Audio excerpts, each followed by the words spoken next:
Bueno, pois a empresa Traloagro, que, bueno, o nome é o orixen da casa familiar paterna, o lugar chamase Traloagro.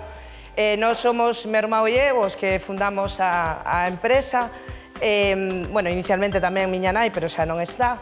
E nós, pois, bueno, quizás un pouco peculiar é que non vimos de familia gandeira, nacimos en Bruselas e nos criamos en Bruselas e decidimos voltar ás orixes e tomamos a decisión, pois, de adicarnos a algo que non tiñamos nin pajolera idea, que é ser gandeiros.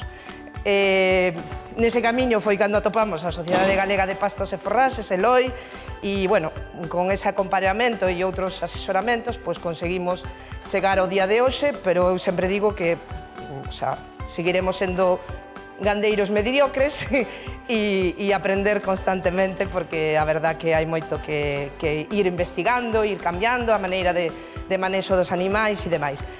Todo o que producimos é en ecolóxico, igual que todo o que vistes abaixo na tenda é ecolóxico. O sea, non repito a palabra eco porque na miña cabeza solo entra, non é que solo entre ese modelo productivo, que evidentemente son conscientes de que ten que convivir todo tipo de modelos, pero, bueno, cando falo de Traloagro entendemos que sempre é eco. Estamos ubicados aquí en Friol, un pouco oposto de onde vimos, que é hacia a zona de Palas de Rei, Guntín, e este é o lugar onde, pois, temos a sorte de que nos anos 90 houve unha concentración parcelaria, co cual, pois, temos parcelas moi manexables. Tamén, como vedes, tamén a sorte que se mantivo, pois, o arboledo e a vegetación máis autóctona. Ali á dereita vemos aquela unha granxa de polos, que é de polos ecolóxicos, que criamos, pois, 16.000 polos en cada camada. Salen a pasto a partir do mes e toda esta parcela de aquí, que vemos por aquí pechada, toda esta, pois é para os polos, son 9 hectáreas. Para os polos sí que temos que comprar os cereais para a alimentación e despois, pois, bueno, aparte de toda esta superficie que vemos aquí,